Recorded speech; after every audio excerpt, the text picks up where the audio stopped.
నిజామాబాద్ జిల్లా ఎడవల్లి మండలం జానకంపేట గ్రామ శివారులోని ప్రముఖ పుణ్యక్షేత్రం లక్ష్మీనరసింహస్వామి ఆలయంలో గత రాత్రి దుండగులు చోరీకి యత్నించారు. అదే పోలీస్ జీపును చూసి దొంగలు పారిపోయారు.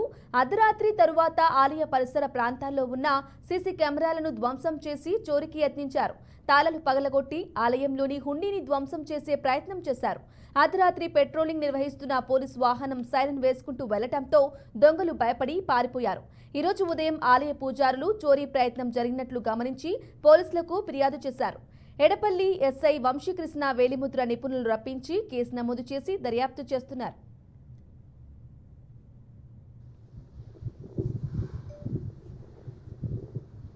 నిజామాబాద్ జిల్లా ఎడపల్లి మండలం జానకంపేట గ్రామంలో నరసింహస్వామి టెంపుల్ ప్రాచీనగా పురాణ దేవస్థానం.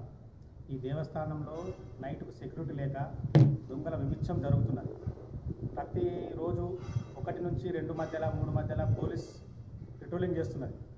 నిన్న సోమవారం నైట్ దొంగతనం జరిగింది.